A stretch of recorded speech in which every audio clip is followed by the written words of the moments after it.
Good morning, Coyotes. My name is Xander Grable, and welcome back to another episode of Good Morning Castaic. We have a ton of awesome segments lined up for you today, including your New Year's resolution, Coyote of the Week, a look into the district's new wellness line, and an African American history segment. So get ready, because Good Morning Castaic starts right now.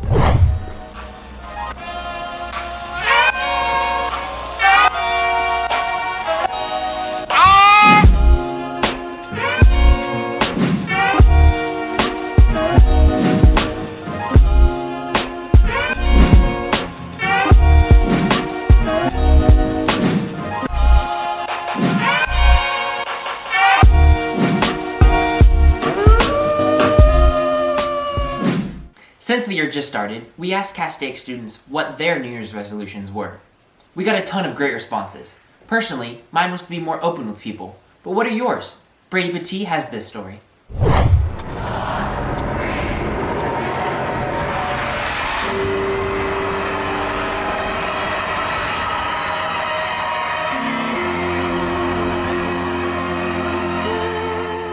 As 2020 has come to an end and 2021 is just beginning, some people are beginning to look at the year ahead with optimism and hope.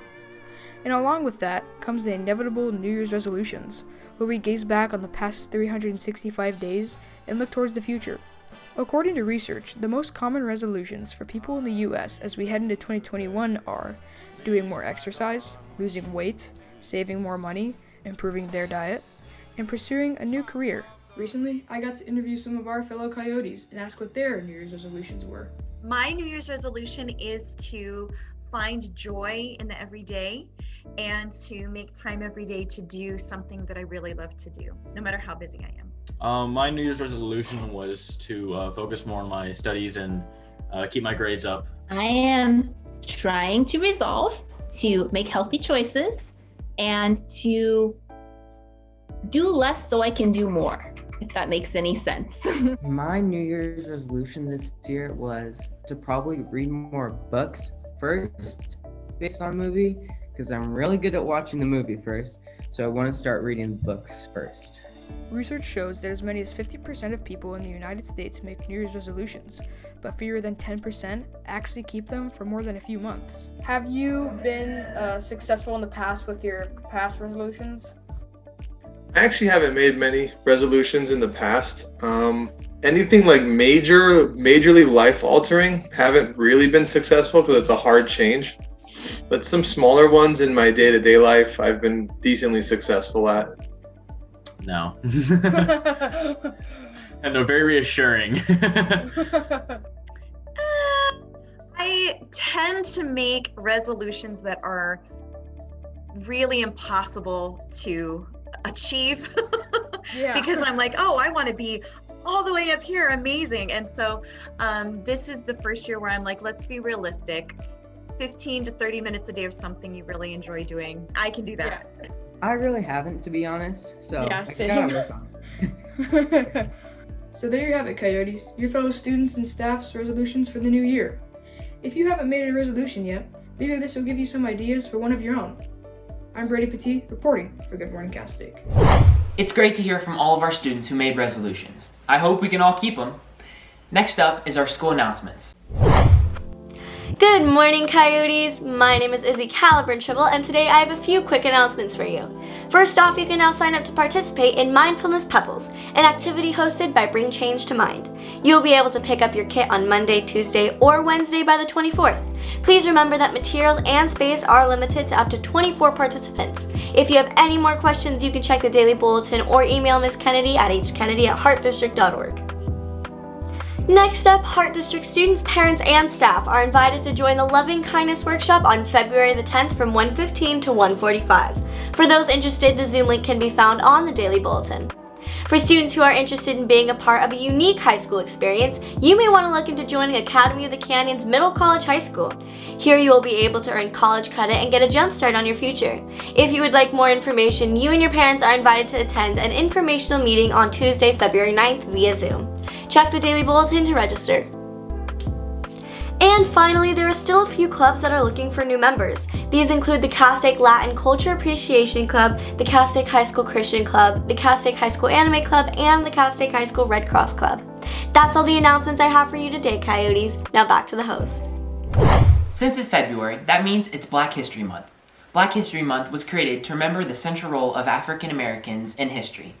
Throughout this month, GMC will take a look at different historical figures each week and the important contributions made by that person. Jacob Calderon has more on this story. At the young age of 6 years old, Ruby Bridges became the first African American to attend an all-white elementary school.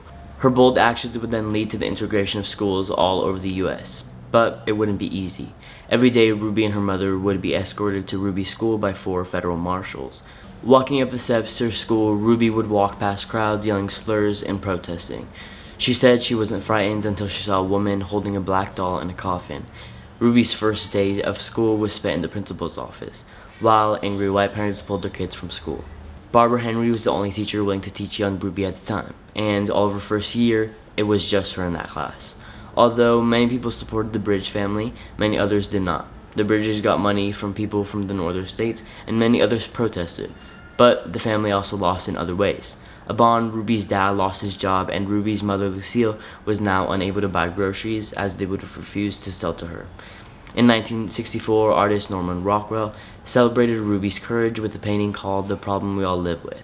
In 1999, Ruby established the Ruby Bridges Foundation to promote, quote, the values of tolerance, respect, and appreciation of all differences. That's all for me for Good Morning Castaic. I'm Jacob Calderon. Thank you so much, Jacob. Stay tuned next week for another celebration of Black History Month. Now it's time for Coyote of the Week. The Coyote of the Week celebrates a student who is showing excellence and scholastic achievement. Each winner will receive a certificate of achievement and a $15 gift card to Barnes & Noble, courtesy of Logix Credit Union. Let's see who won the award this week. Hi, Alyssa. Yes, hello. Hi. So I wanted to let you know that I nominated you for Coyote of the Week. And I did this because you had so much success fall semester in our English class, so much success that I invited you to take our honors class. And not only did you engage in class, but really you embraced every lesson. You, worked during class, asked questions, but you excelled in your writing especially and grew as a writer. And I'm really proud of the work that you've done. Thank you. I didn't know there was a Coyote of a Week thing, but I think it's more of just because of the way the school system works and how I have like freedom to do things and write what I want. So I'm really thankful for that. That's awesome. So you're going to be getting a Barnes & Noble gift card. Yay. Oh, okay. So that you can continue your Carpe Librum and, get a book that you are going to enjoy and that you want to read. Cool. About that. Thank you. Thank you for all your hard work. And I'm so excited that you're going to be Coyote of the Week. Yay. Thank you. It's so great to hear about those students who are excelling at our school, but it's also important to prioritize those in need. That's why the William Hart District has made a school helpline. Let's take a look at the video. This past year has seen more than its fair share of struggles and hardships for the students in the Santa Clarita Valley. With natural disasters, a tragic event within our community, and a shift to online learning, both students and staff have had to weather quite a storm.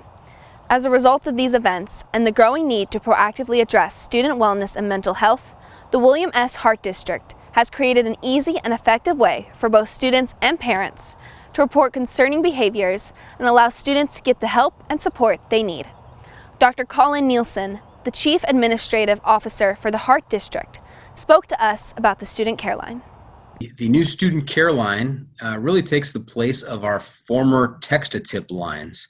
And you report the same kind of tips that you would on text-to-tip, but we really want to get across the understanding that we're looking out for all of our students and we're concerned about their mental health and wellness. We're going to be able to take care of problems when they're small problems and not wait until they're big problems with possible, dire results. We want to be able to intervene as early as possible and get somebody the help they need right away. This Student Care Line is one way to create early intervention and provide students with help without fear of punishment.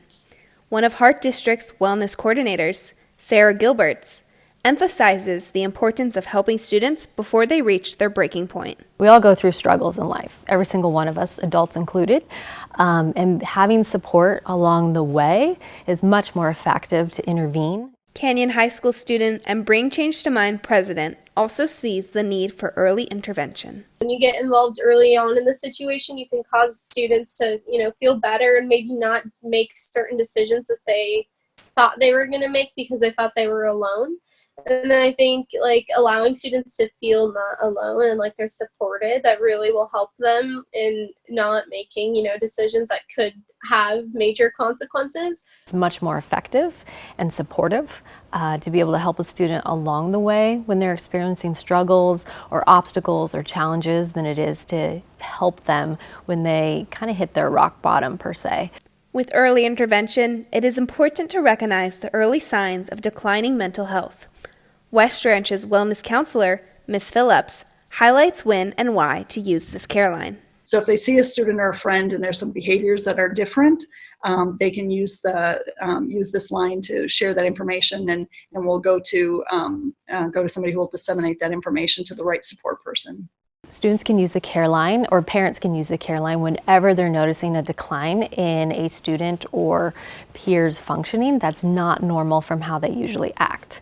According to the district, some other behaviors of concern include obsessing over received injustices, trouble controlling temper, and an increase in blaming others or seeing themselves as a victim. Not only do we have a student care line, but there are many clubs on campuses across the valley that focus on mental health and safe ways to cope. One club, Bring Change to Mind, stresses the importance of unity between students and leaning on each other in the greatest times of need. I think Bring Change to Mind is a club that can allow students to feel like they do have kind of sort of a safe place to talk about maybe what they are going through, even though we're not, a peer support group. And also just creating awareness and allowing students to find ways to help their peers and also maybe themselves, or maybe even people at home who may be struggling with their mental health. It's just really important that if someone's struggling or, you're struggling yourself, just to get those resources. And I think that this care line will be a great way to get those resources. With the student care line and clubs like Bring Change to Mind, our district is united more now than ever in efforts to benefit the mental health and wellness of all students and staff. For more information on the student care line, please reach out to your wellness coordinator or counselor. For the Hart School District, I'm Kate McGrory reporting. It's great to know that the district cares about the well-being of its students. As our show comes to an end, I want to remind our viewers that you can follow us on Instagram and Twitter at GMCastaic. You can also follow our YouTube channel to see replays of our shows. Signing off for now, I'm your host, Xander Grable.